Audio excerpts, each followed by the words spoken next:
नमस्कार, आप मुझे देख रहे हैं एमएनएस न्यूज लाइव पर। खबरों की शुरुआत करें इससे पहले एक नजर आज की हेडलाइंस पर।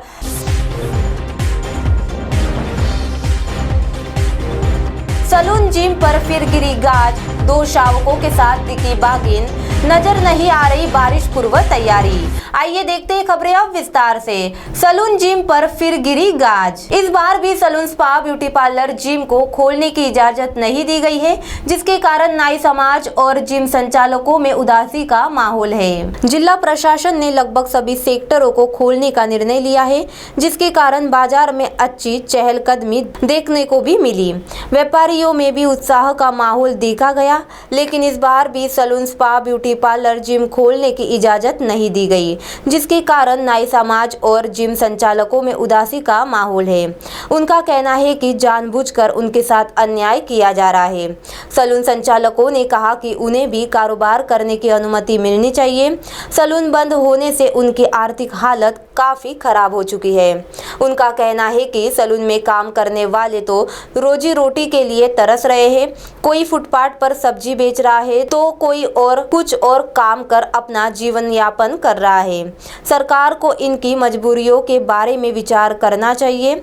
संचालकों ने कहा कि अन्य राज्यों में सलून, ब्यूटी पार्लर खोलने की अनुमति दी गई है, जिससे वे कारोबार कर रहे हैं। राज्य में ही उनके साथ वर्ष भर से अन्याय किया जा रहा है। इतने नियम कानून बना रहे हैं कि जीवन चलाना मुश्किल हो गया है। तो वही दूसरी ओर 2 शावकों के साथ दिखी बागिन।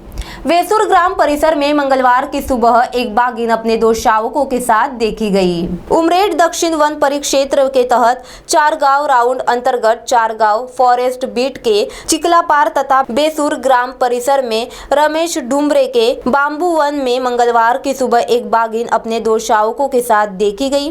बागिन तथा शावकों को देखने के लिए ग्रामीणों की भीड़ सुबह से ही इकट्ठा हो गई थी, लेकिन वन कर्मियों ने वहां से भी भीड़ को हटाकर परिसर को घेर लिया।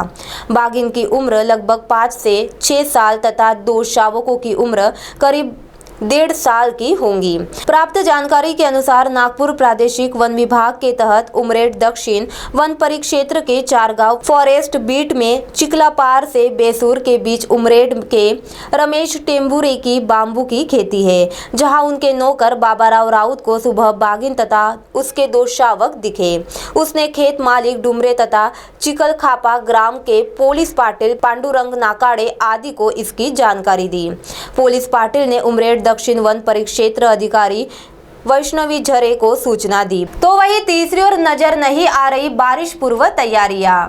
मानसून का आगमन 10-11 जून को होने की संभावना है।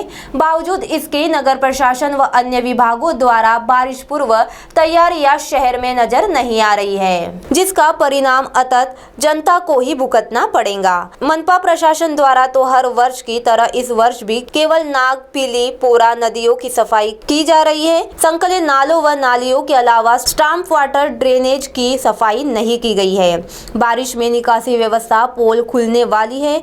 कुछ दिन पूर्व आई आंधी के साथ बेमौसमी बारिश ने तो बिजली विभाग के दावों की पोल खोलकर रख दी थी। कई बस्तियों में बिजली गुल हुई थी, फीडरों व केबल में खराबी आई थी। वही मनपा द्वारा नालियों की सफाई नहीं किए जाने से कई बस्तियों में गलियों में पानी जमा हो गया था। अब आप हमारे चैनल को ऐप पर भी देख सकते हैं। प्ले स्टोर में जाकर एमएनएस हिंदी लिखिए और ऐप डाउनलोड करें। साथ ही साथ आप हमारे फेसबुक पेज को भी लाइक कर सकते हैं और उन पर भी खबरें देख सकते हैं।